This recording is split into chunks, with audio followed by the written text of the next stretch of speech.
오늘 말씀은요, 저희가 너무나도 잘 아는 말씀 가운데 일부분인데, 하나님께서 기드온의 신앙을 다시 세우고 계시는 본문의 말씀입니다. 지금까지 하나님께서는 기드온을 큰 용사로 부르셨고 또 샬롬의 하나님을 깊이 경험하게 하셨습니다. 이제 남은 것은 그를 강한 믿음의 용사로 세우시는 것이었다는 거죠. 그 작업을 하시기 위해서 오늘 기드온의 신앙을 다시 세우고 계신 것을 볼 수 있습니다. 오늘 말씀을 통해서 믿음이 회복되어지고 또 하나님의 은혜로 하나님의 말씀에 순종하고 살아가는 저희가 되기를 소망합니다. 은혜의 하나님을 경험한 기드온이 가장 먼저 받은 사명은 개혁하는 거였습니다. 신앙의 개혁을 이루어내는 일을 하는 것이었다는 거죠. 그러니까 우상 숭배에 쩌들어 있었던 그들의 삶을 하나님 앞으로 돌이키는 바로 신앙의 개혁 작업이 기드온에게 있어서 가장 먼저 받은 사명이라고 할 수 있습니다. 그가 은혜의 하나님을 경험하던 날 밤에 여호와께서 기드온에게 첫 번째 말씀을 전해 주셨는데 25절 말씀에 이렇게 기록합니다. 그날 밤에 여호와께서 기드온에게 이르시되 내 아버지에게 있는 수소 곧 7년 된 둘째 수소를 끌어오고 내 아버지에게 있는 바알의 제단을 헐며 그 곁에 아세라상을 찍고라고 말씀하고 있습니다. 25절 말씀에 보면 그날 밤이라고 기록하고 있습니다. 하나님의 부르심을 받고 은혜의 하나님을 경험한 바로 그날 저녁을 이야기하는 것입니다. 그의 첫 번째 주어진 임무가 하나님을 만난 바로 그날 그에게 주어졌다라는 것을 말씀하고 있는 것이죠. 어떻게 보면 기드온 입장에서는 조금 난감했을는지도 모르겠어요. 조금 당황스러웠을는지도 모르겠어요. 왜냐하면 이제 막 부름을 받았는데 정신도 부름 받은 것만으로도 정신이 없는데 받자마자 그에게 이와 같이 중요한 임무 그에게 말씀하고 계시기 때문에 그렇다라는 것이죠. 그러나 하나님께서 곧바로 임무를 주실 때에는 그만큼 이유가 있는 거죠. 무슨 이유요? 다급하고 급하게 이루어야 할 일이 있다라는 것입니다. 그만큼 중요하기 때문에 부르셔서 바로 그에게 임무를 주셨다라는 것이죠. 그렇다면 그 임무가 무엇인가? 오늘 말씀에 보면 우상의 단을 헐고 대신 하나님을 위한 단을 쌓아라 하고 말씀하고 계시다라는 것이죠. 그럼 왜 하나님께서 기드온에게 이처럼 이와 같은 이야기를 갑작스럽게 내리신 것일까요? 얼마나 중요한 문제였기에 하나님께서 이처럼 급하게 일을 처리하시게 되었을까요? 그것은 그의 첫 임무가 어떤 성격을 띠느냐를 보면 알 수가 있습니다. 그것은 기드온 자신의 가정에 있는 우상을 먼저 제거하는 일이었던 것을 25절이 기록하고 있습니다. 말씀에 내 아버지에게 있는 바알의 제단을 헐며 그 곁에 아세라상이라고 기록하고 있죠. 이 표현은요, 그의 가문이 우상 숭배하는 가문이다라는 걸 이야기하고 있다라는 것입니다. 그러니까 이 우상 숭배하는 자신의 가문이 기드온에게 있어서는 걸림돌이 될 수밖에 없었다라는 것이죠.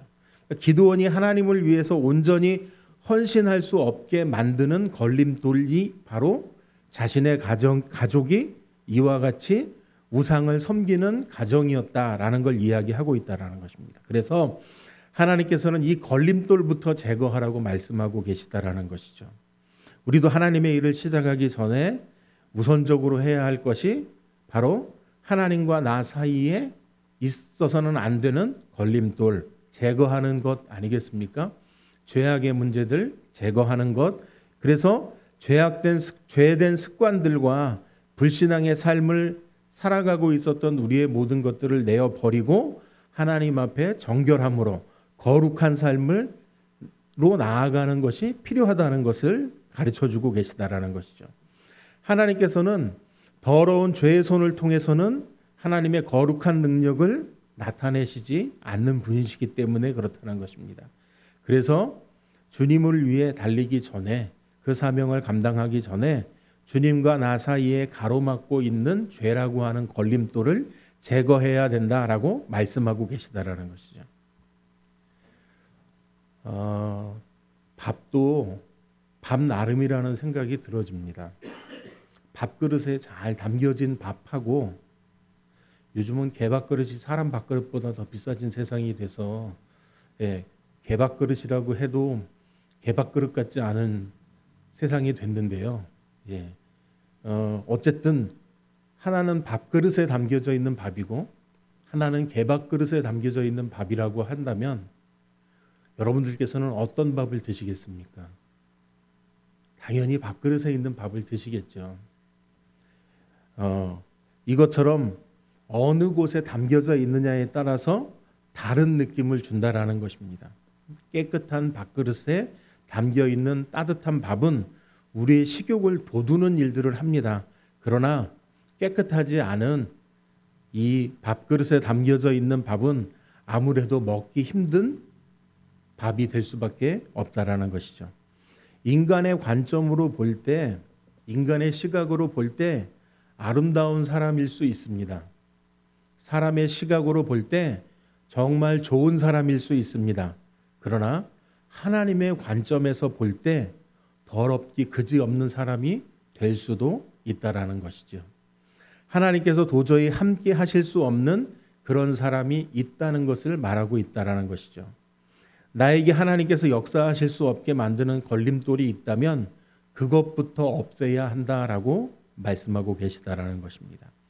그때 살아 역사하시는 하나님의 은혜가 우리 삶 가운데 풍성하게 나타나게 될 줄로 믿습니다.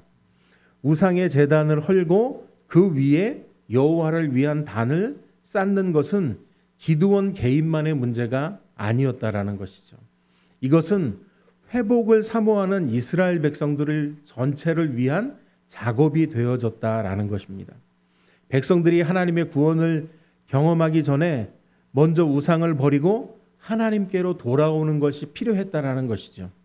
그래서 기드온은 미디안과 싸우러 나가기 전에 우상 숭배의 삶을 끊어내야 하는 것을 그래서 요구하고 계시다라는 것입니다.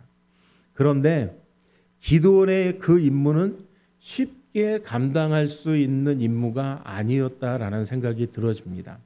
당시 이스라엘은 앞에서 저희가 6장 1절에서 살펴봤던 것처럼 미디안으로부터 공격받고 고통받은 지 7년이 되고 있었던 시점이었다라는 것이죠. 근데 오늘 말씀에 보면 하나님께서 7년 된 수소를 제물로 바치라고 하셨다라는 것입니다. 여기에는 두 가지 의미를 담고 있는데 하나는 이스라엘이 고통받은 7년이라고 하는 그 시간을 상징하는 의미도 담겨져 있고요. 그래서 제물을 드림으로써 그 압제의 시간을 끝내고 하나님과의 관계를 회복하겠다는 선언이 담겨져 있다는 것입니다. 또 하나는요, 7년 동안 압제를 받는 동안에 그들에게 있어서 어려웠던 것들이 있었죠. 어떤 어려움들이 있었습니까? 먹을 것을 쉽게 구하기 어렵고 경제적인 어려움 속에 놓여 있을 수밖에 없는 그런 상황들이었을 것이라는 거죠. 그런데 그때 부족했던 식량이 부족하던 그 압제기에 심지어는 7년이나 키운 그렇게 집안의 수소는 어쩌면 그 집안에 있어서는 가장 큰 재산 중에 하나였을 것으로 생각이 되어집니다. 그런데 이를 바치는 것, 이것은 전적인 순종을 요구하고 계시다라는 것을 볼 수 있다라는 것이죠. 하나님과의 관계를 회복하기를 원한다면 순종을 요구하시는 삶에 순종으로 답해야 한다라는 것을 말씀하고 계시다라는 것이죠. 그리고 오늘 말씀에도 보면 내 아비에게 있는 바알의 제단이라고 하는 그 말씀에서 그 무게를 알 수가 있다라는 것입니다. 이것은 바알의 제단이 그의 아버지 소유라는 말이 아니라 마을 사람들이 함께 공유했던 제단이었던 것을 이야기하고 있다라는 것입니다. 그러니까 그 제단을 돌보는 일을 누가 하고 있었는가?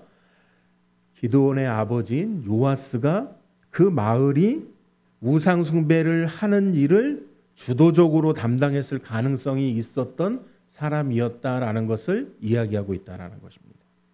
그러니까 기드온의 아버지 요아스는 바알의 제사장으로서 어느 정도 중요한 임무를 띠고 있었던 사람이었다라고 이야기하고 있는 것입니다. 그러니까 마을 사람들뿐 아니라 기드온의 아버지가 가장 큰 오히려 위협이 될 수 있는 존재였던 것을 의미하고 있다라는 것이죠. 하지만 하나님께서는 외부의 적 미디안과 싸우기 전에 기드온의 집 안에 있는 바로 우상 숭배의 적부터 해결하기를 원하셨다라는 것이죠. 그러니까 진정한 승리를 맛보기 위해선 칼과 창으로만 싸우는 것이 아니라 하나님 앞에 바로 서는 정결에서부터 시작된다라는 것을 말씀해 주고 계시다라는 것입니다. 기드온에게 외부의 적과 싸우기 전에 내 중심의 삶에서 자리 잡고 있는 우상부터 정리해야 할 것에 대해서 말씀하고 계시다라는 것입니다. 이 이후에 보게 되면 기드온은 13만 5천 명의 군대를 단 300명의 용사로 구성된 군대를 이끌고 나아가 이기게 되어진다라는 것이죠. 그럼 어떻게 13만 5천의 대군 앞에 단 300명만 이끌고 나아갈 수 있다라는 것입니까? 대적들보다 하나님을 더 크게 볼 수 있는 믿음이 아니고서는 그 일을 감당해낼 수 없다라는 것이죠. 그들이 비록 강하고 위협이 된다고 할지라도 하나님을 더 크게 보면 담대하게 나아갈 수 있기 때문에 그렇다라는 것입니다. 우리 믿음도 마찬가지입니다. 우리의 고난, 어려움 앞에 고난이 더 커 보이고 어려움이 더 커 보이면 하나님을 의지하지 않는다라는 것이죠. 그러나 하나님을 더 크게 볼수록 하나님을 의지하게 되어지고 그 고난과 어려움도 이겨낼 수 있게 된다라는 것입니다. 골리앗이 등장했을 때 이스라엘 백성들 모두는 하나님보다 골리앗을 더 크게 보았기 때문에 그들 중에 누구도 나아가서 골리앗과 대응하려고 하지 못했습니다. 그런데 골리앗보다 하나님을 더 크게 여겼던 다윗은 물맷돌 5개로도 충분히 골리앗과의 싸움에서 승리할 수 있었던 것이죠. 믿음으로 전진할 수 없게 만드는 것이 있다면 나에게 하나님을 더 크게 볼 수 있고 하나님을 더 가치 있게 여길 수 있는 믿음을 구하는 기도를 해야 할 것입니다. 그때 우리는 우리를 가로막고 있는 그 어떤 대적도 물리치고 앞으로 나아가는 신앙으로 될 줄로 믿습니다. 26절 말씀에 보면 이렇게 기록하고 있습니다. 또 이 산성 꼭대기에 내 하나님 여호와를 위하여 규례대로 한 제단을 쌓고 그 둘째 수소를 잡아 내가 찍은 아세라 나무로 번제를 드릴지니라 하시니라. 이 산성 꼭대기에 내 하나님 여호와를 위하여 규례대로 한 제단을 쌓고라고 말씀하고 있습니다. 하나님 여호와를 위한 단을 쌓을 것, 제단을 쌓을 것을 말씀하고 있다라는 것이죠. 이것은 하나님만을 섬기는 삶을 살아가십시오라고 말씀하고 계시다라는 것입니다. 우리 하나님께서는 절대 자신의 영광을 바알과 공유하지 않으신다라는 것이죠. 여호와의 제단이 세워지기 위해서는 반드시 바알의 제단은 무너져야 한다라고 말씀하고 계시다라는 것입니다. 이것이 바로 하나님의 원칙인 것이죠. 기드온을 포함한 이스라엘 공동체는 여호와께로 돌아오기 위해 바알의 제단을 넘어뜨려야 한다, 무너뜨려야 한다라고 말씀하고 계시다라는 것입니다. 우리가 전심으로 여호와께 돌아오기 위해서 지금 하나님의 자리를 차지하고 있는 모든 중요한 것들을 포기할 수 있어야 하는 것을 말씀하고 있다라는 것이죠.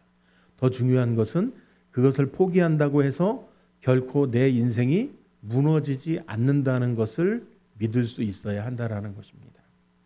오늘 말씀에 하나님께서 왜 하필 내가 찍은 아세라 나무로 번제를 드리라고 하셨겠느냐 하는 것입니다. 하나님을 더 크게 볼 수 있는 믿음을 회복할 수 있기 위해서라고 생각이 되어집니다. 그것이 그와 같은 행위를 할지라도 아무런 해로운 짓도 할 수 없다는 것을 확신할 수 있게 하시기 위해서 그와 같이 말씀하셨다라는 것이죠. 누가 더 강하신 분이신 걸 드러내고 계시는 거라고요? 하나님께서 더 강하신 분이시라는 걸 드러내고 계시다. 하나님께서 더 능력 있으신 분이시라는 것을 드러내고 계시다라는 것입니다. 우리에겐 하나님보다 더 귀한 분은 계시지 않는다라는 것이죠. 전심으로 주님을 향해 나아갈 수 없게 만드는 것이 있다면 과감하게 내려놓는 것이 필요하다는 것입니다. 온전히 하나님만을 붙잡고 살아가는 우리 모두가 되시기를 바랍니다. 27절 말씀에 이렇게 기록합니다. 이에 기드온이 종 10사람을 데리고 여호와께서 그에게 말씀하신 대로 행하되 그의 아버지의 가문과 그 성읍 사람들을 두려워함으로 이 일을 감히 낮에 행하지 못하고 밤에 행하니라 라고 말씀하고 있습니다. 그러니까 당시 바알의 단을 기드온 혼자서 무너뜨릴 수 없는 큰 재단이었던 것 같습니다. 무깃도라고 하는 지역에서 발견되어진 바알의 재단으로 보여지는 곳의 크기가 대체적으로 둘레는 한 7, 8m, 100m가 아니고 7, 8m. 혀가 자꾸 꼬여가지고 이참에 물 한 번 더. 높이가 1.3m 정도 되는 재단이라고 이야기합니다. 지금 같으면 그냥 포크레인으로 그냥 한 번에 밀어붙이는 그런 일들도 있을 수 있겠지만 그 당시에는 이런 굴삭기도 없는 시대였기 때문에 이 정도로 큰 재단을 헐기 위해서는 기드온 혼자의 힘으로는 할 수가 없었던 것이죠. 그래서 여러 명의 도움이 필요했습니다. 혼자서는 불가능한 일을 종 10명을 데리고 했다라고 기록하고 있다라는 것이죠. 그런데 이렇게 10명쯤 데리고 일을 했으면 낮에 행했을 것 같은데 감히 낮에는 행하지 못했다라고 말씀하고 있습니다. 밤에 행했다라고 기록하고 있다라는 것이죠. 그럼 왜 기드온은 담대하게 대낮에 여호와의 명령을 순종할 수 없었겠느냐 하는 것이죠. 혹시 동네 사람들이 방해하면 10명 갖고는 아마 안 됐을 수도 있지 않았을까라는 생각이 들어지기도 합니다. 동네 사람들 모두가 나와서 말릴 수도 있는 상황이 벌어졌을 수 있기 때문에 그렇죠.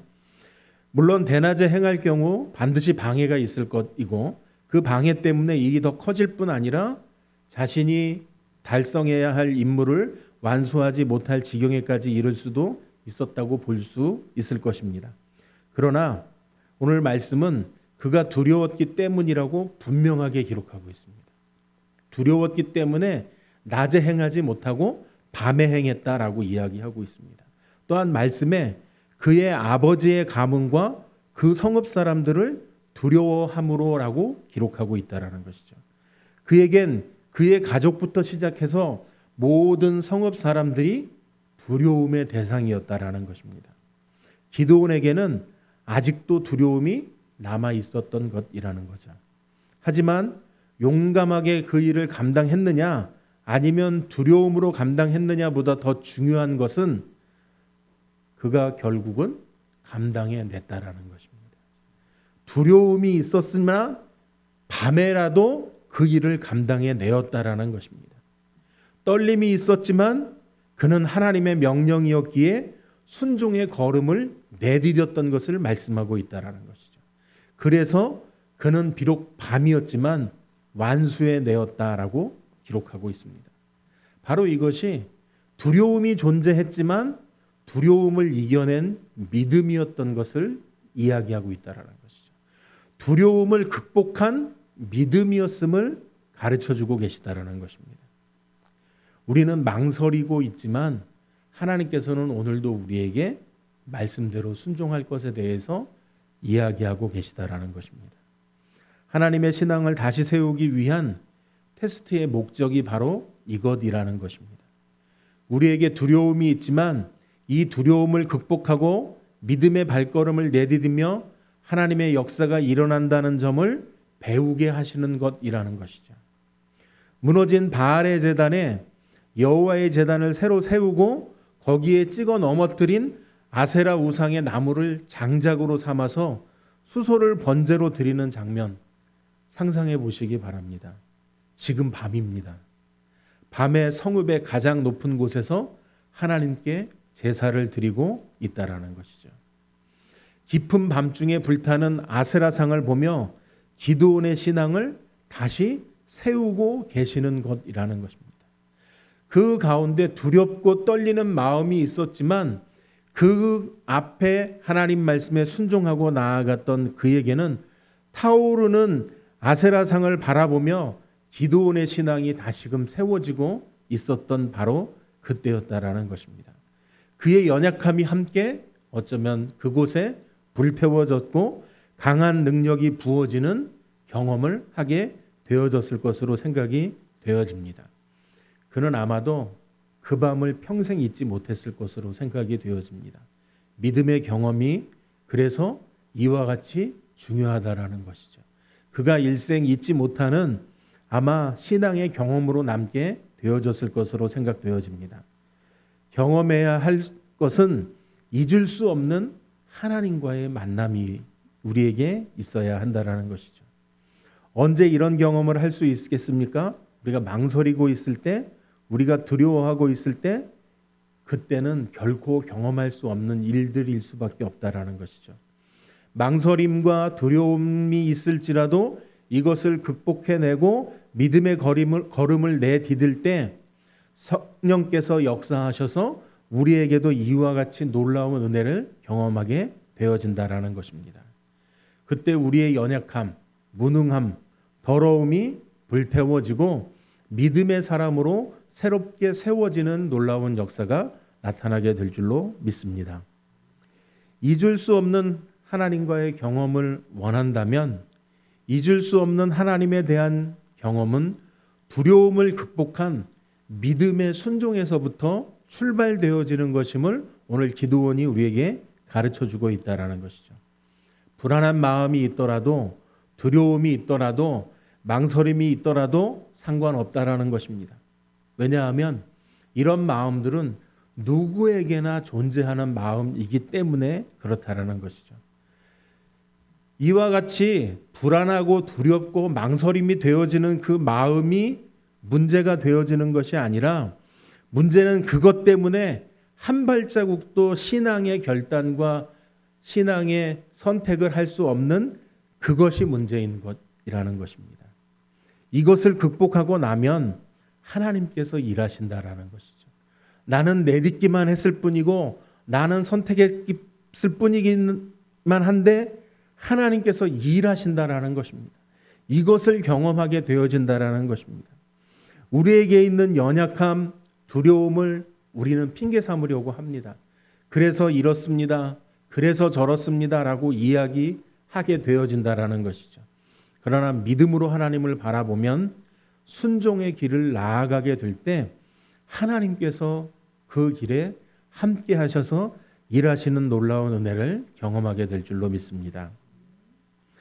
그가 그 단을 헐고 아세라상을 찍어서 땔감으로 사용했다는 것, 이것은 자기 집의 신앙의 개혁을 단행한 것을 의미하고 있다는 것이죠.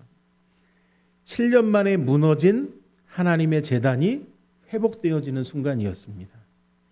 7년 동안 그 땅에는 하나님 앞에 예배다운 예배가 없었던, 헌신다운 헌신이 없었던 바로 그곳이었다라는 것이죠.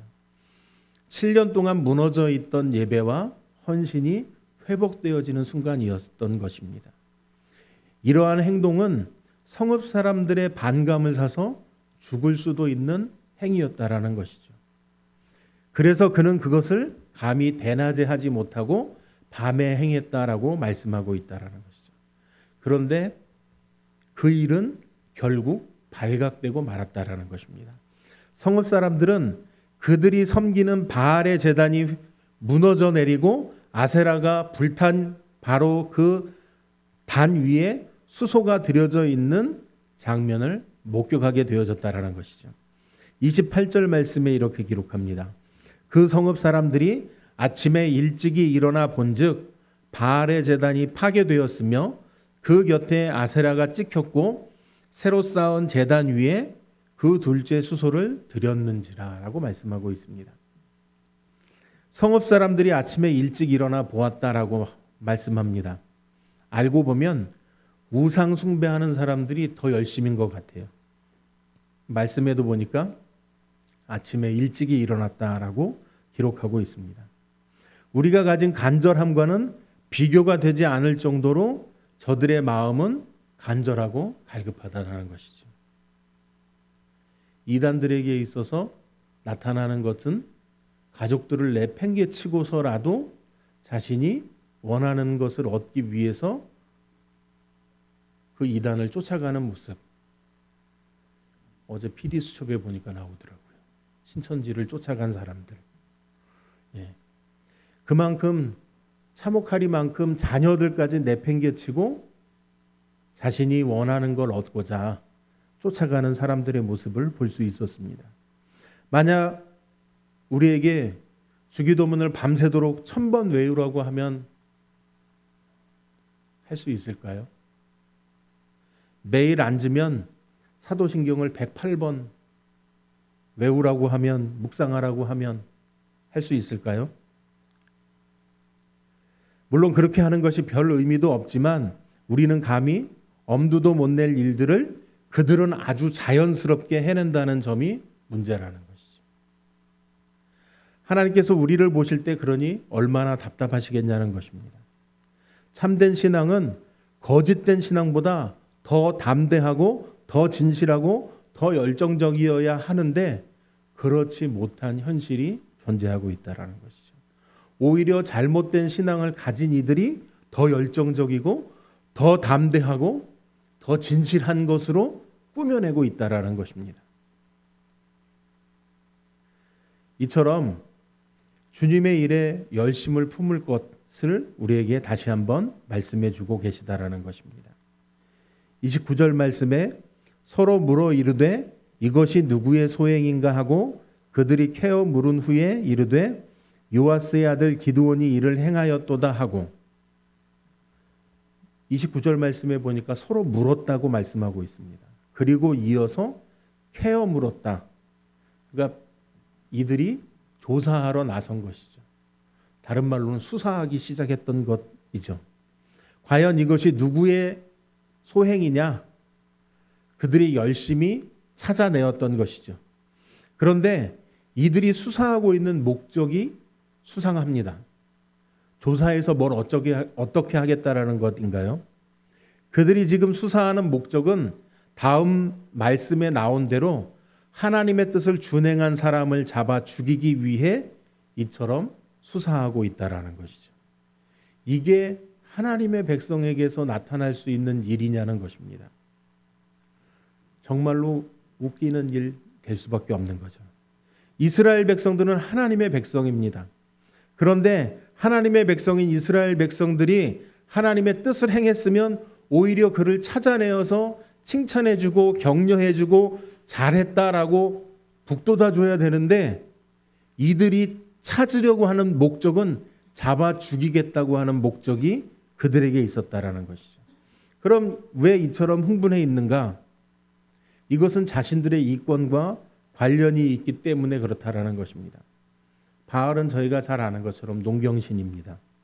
그러니까 농작물의 수확을 얻어들이기 위해 섬기는 신이었던 것이죠. 근데 이 제단이 누군가의 손에 의해서 무너져 내렸다라는 것입니다. 회파되어졌다는 것입니다. 다시 이야기하면 우리가 얻을 수 있는 농작물에 나쁜 영향을 주게 된다라는 믿음을 가지고 있었던 이들에게 있어서는 바알의 제단이 무너진 것이 결코 반갑지 않았던 것이죠. 그래서 신앙적인 행동이기보다는 자기들이 짊어져야 할 경제적인 손해를 주게 된 것에 대한 흥분으로 이제 반감을 품고 그들이 기드온을 찾아 나섰다라는 것입니다. 아무리 하나님의 말씀이라고 해도 결국 나에게 이루어올 것이 없다라고 한다면 하나님의 뜻을 거스르고 대적하는 자리에 서는 사람들이었다라는 것을 말씀하고 있다라는 것입니다. 그럼 이들이 뭐라고 이야기하는지 30절 말씀을 보시면 이렇게 기록합니다. 성읍 사람들이 요아스에게 이르되 내 아들을 끌어내라. 그는 당연히 죽을지니 이는 바알의 제단을 파괴하고 그 곁에 아세라를 찍었음이니라 하니 이들이 뭐라고 말하고 있습니까? 내 아들을 끌어내라. 그는 당연히 죽을지니 라고 말씀하고 있다라는 것이죠. 그들이 제시한 이유는 바알의 제단을 헐었기 때문에 죽어야 된다라고 말하고 있다라는 것입니다. 앞에서도 제가 잘 말씀드렸지만 이게 하나님의 백성인 이스라엘 백성들의 공동체에서 나올 수 있는 이야기이냐는 것입니다. 왜냐하면 하나님께서는 사사기 2장 2절 말씀에 분명하게 말씀했습니다. 너희는 이 땅의 주민들과 언약을 맺지 말며 그들의 제단을 헐라라고 말씀하고 계시기 때문에 그렇습니다. 지금 이들은 하나님의 말씀에 순종해서 그들의 단을 헐어버린 기드온을 당연히 죽여야 할 자라고 말하고 있다라는 것입니다. 이들이 무너진 바알의 제단과 찍혀버린 아세라상을 보고서도 깨달음이 없는 사람들이었다라는 것이죠. 마땅히 죽어야 할 자는 바로 자신들이었음에도 불구하고 하나님 앞에 회개할 줄 모르는 마음이 아주 강팍한 사람들이었다라는 것입니다. 그들의 영적 안목이 흐려지게 되어지고 신앙이 오히려 타락하게 되어지니까 하나님의 뜻을 행한 사람이 공격받는 세상으로 뒤바뀌어진 것이라는 것입니다. 오히려 이런 모습들이 우리에게도 나타날 수 있다는 것이죠. 바른 신앙을 가지려고 노력하고 애씀에도 불구하고 오히려 손가락질하고 바른 신앙을 살아가지 못하도록 하는 경우들이 있기 때문에 그렇다라는 것입니다. 이것이 오늘 말씀의 성읍 사람들의 모습이었던 것, 바로 신앙을 바르게 가지고 세워가고자 했었던 기드온의 행동들에 대해서 그들은 이와 같이 오히려 기드온을 죽이고자 하는 잘못을 저지르고 있었다라는 것입니다. 하나님의 백성이 하나님의 뜻을 행했는데 오히려 기드온을 잡아서 죽여야 한다라고 소리를 모으고 있다라는 것이죠. 꼭 예수님의 모습을 보고 있는 것 같은 생각이 들어지더라고요. 우리를 위해 이곳에 오셨고 우리를 위해 십자가에 죽으셨음에도 불구하고 오히려 그를 죽여라라고 외쳤던 그때의 사람들의 모습과 닮아 있다는 생각이 들어졌습니다. 하나님의 백성은 하나님의 백성답게 살아야 합니다. 하나님의 백성은 신분은 있으나 살아가는 모습은 세상 사람들의 방식 그대로 따르고 있기 때문에 그렇다라는 것이죠. 우리가 신앙을 잃어버리면, 향기를 잃어버리면 비참한 삶을 살아도 알지 못한 채 살아가게 되어진다라는 것입니다. 하나님의 백성답게 살아가기 위해 오늘도 말씀에 순종하고 경건의 훈련에 열심내는 우리가 되기를 소망합니다. 31절 말씀에 이렇게 기록합니다. 요아스가 자기를 둘러선 모든 자에게 이르되 너희가 바알을 위하여 다투느냐 너희가 바알을 구원하겠느냐 그를 위하여 다투는 자는 아침까지 죽임을 당하리라. 바알이 과연 신일진데 그의 제단을 파괴하였은즉 그가 자신을 위해 다툴 것이니라 하니라 하고 말씀하고 있습니다. 신기한 것은 우상 숭배자였던 그의 아버지 요아스가 기드온이 행한 행위를 변론하는 장면이 31절에 기록되어져 있습니다. 오히려 그들과 똑같이 기드온을 책망하고 우리 아들이 그랬소, 잡아 이끌어내시오 이랬을 것 같은 생각이 들어지는데 오늘 말씀에는 기드온의 행위를 변론하고 있다라는 것이죠. 주석집에는 보니까 이렇게 해석하더라고요. 심각한 위기의 순간에 지혜와 용기가 있는 아버지가 있었기에 기드온이 극복할 수 있었다. 이런 내용으로 해석이 되어져 있더라고요. 그런데 그의 반박을 보면 위기 상황에서 상당히 침착하고 정확한 사리 분별력을 가지고 있었다라는 걸 보여주고 있습니다. 뿐만 아니라 급박한 상황 속에서 대담하게 문제를 해결하려는 점도 느낄 수 있다라는 것이죠. 물론 우리가 위기 가운데 조금 더 당황하지 않고 지혜롭게 판단력을 가지고 용기 있게 맞서 극복할 수 있어야 한다라는 것입니다. 하지만 어떻게 보면 이 말씀이 의도하고 있는 것은 그런 뜻이 아닌 것으로 보여집니다. 이 말씀의 의미는 기드온의 헌신을 통해서 그 아버지가 변화받게 되어지는 것, 그 아버지가 회개하고 하나님께로 돌아와서 하나님 편에 서는 사람으로 변화된 것을 보여주는 것이 아닌가라는 생각이 들어진다라는 것이죠. 하나님께서는 기드온이 가장 두려워했던 아버지의 마음을 움직이셨다라는 것입니다. 하나님께서 변화시키셨고, 그래서 변화시키심으로 인해 이와 같은 일을 경험하게 하신 것이라는 것입니다. 우리 하나님은 믿음으로 나아갈 때 그와 같은 상황을 바꾸어 주시는 은혜가 나타나게 되는 걸 볼 수 있다라는 것이죠. 사람의 마음을 움직이시는 분이심을 보여주신다라는 것입니다. 요아스가 어떻게 말하고 있습니까? 너희가 바알을 위하여 다투느냐? 너희가 바알을 구원하겠느냐 하고 있다라는 것이죠. 요아스의 말은 담대하게 바알의 신성을 부인하고 모독하는 발언까지 하고 있다라는 것이죠. 죽은 우상일 뿐인데 아무 행동도 취할 수 없는 바알을 위해서 너희가 뭘 어떻게 하겠다는 것이지? 뿐만 아니라 그를 위하여 다투는 자는 아침까지 죽임을 당하리라라고 그가 이야기하고 있다라는 것이죠. 바알을 위해 섬기는 자는 여호와의 징계를 받아 죽게 될 것임을 의미하고 있다라는 것입니다. 그의 아버지 요아스가 이제 바뀌어진 모습으로, 변화된 모습으로 인간적인 모습의 아버지로서의 그 상황을 모면하기 위한 답변이 아니라 하나님께서 그의 마음을 만지셔서 그가 온전히 하나님의 말씀을 전하게 되어지는, 변화되어진 요아스의 모습을 발견하게 되어진다라는 것이죠. 마을 사람들이 분노했고 이제 달려들어서 기드온을 잡아 죽이려고 하는 그 순간이었는데 요아스가 여호와의 이름으로 마을 사람들을 위협하고 있다라는 것입니다. 그리고 바알이 과연 신일진데 그 단을 파괴하였은즉 그가 자신을 위해 다툴 것이다라고 말씀하고 있다라는 것이죠. 결국 대적하는 자를 직접 벌할 수 없는 신은 신이 아니야라고 이야기하고 있는 것이라는 것입니다. 그러면서 아들의 이름을 새롭게 지어주고 있습니다.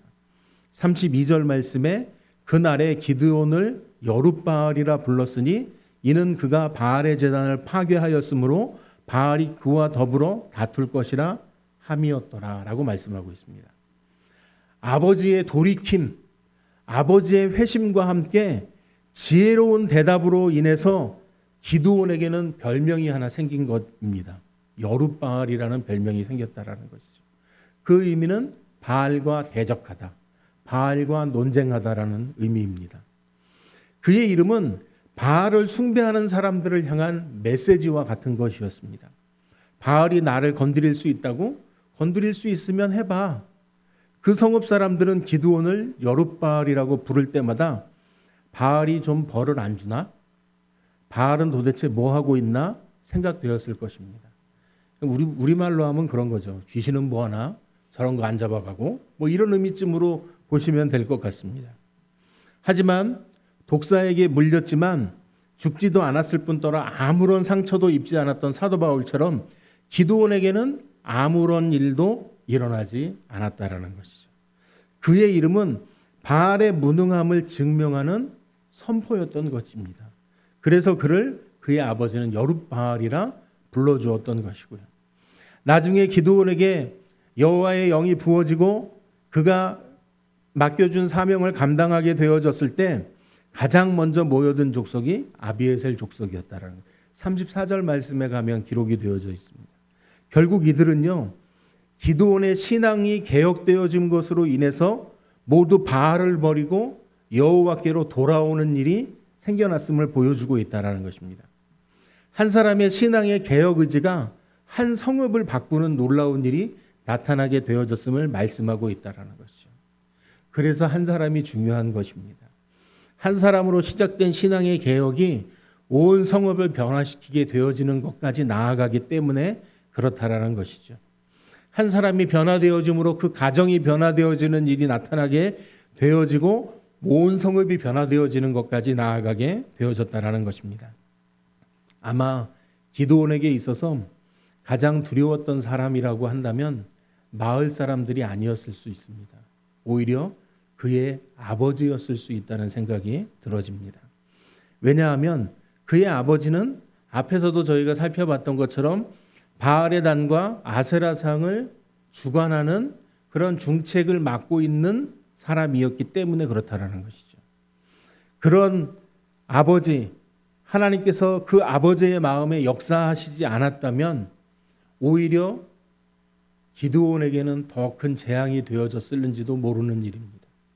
그러나 하나님께서는 그의 아버지의 마음에 역사하셔서 화난 성읍 사람들, 분노하고 있는 성읍 사람들 앞에서 오히려 그의 아들을 변호하게 하게끔 그의 신앙이 회심케 되어지는 일을 하셨던 것을 볼 수 있다라는 것이죠.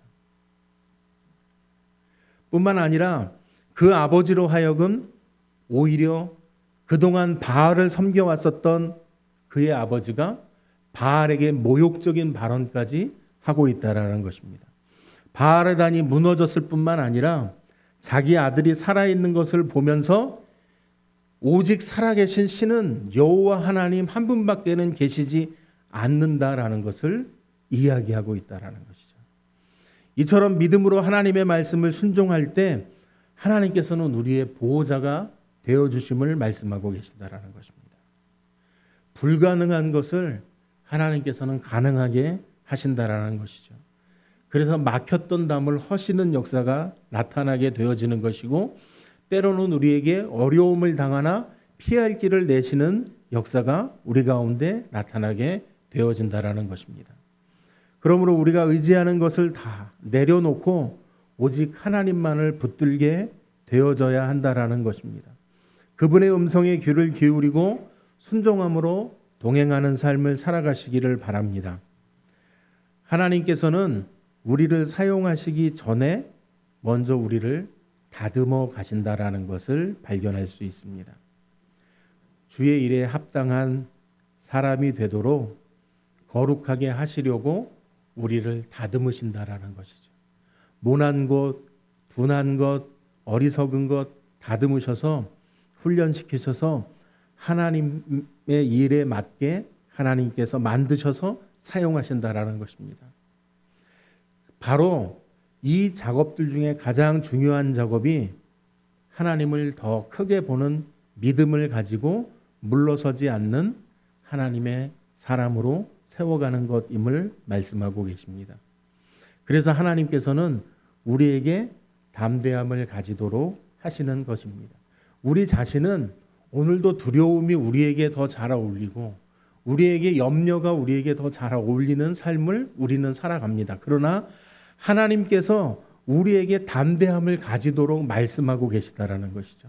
어떤 어려움이 있더라도 어떤 연약함이 있더라도 하나님의 부르심에 주저할 것이 아니라 순종하고 믿음으로 나아가게 되어질 때 우리의 신앙이 성장하게 되어진다라는 것입니다. 그냥 앉아 있으면 안전할지는 모르지만 우리는 신앙의 성장이 일어날 수 없게 되기 때문에 그렇다라는 것입니다. 오늘도 말씀 가운데 우리가 한 걸음 더 믿음으로 내딛는 그리고 나아가는 저와 성도님들이 되어주시기를 바랍니다. 함께 기도하시겠습니다.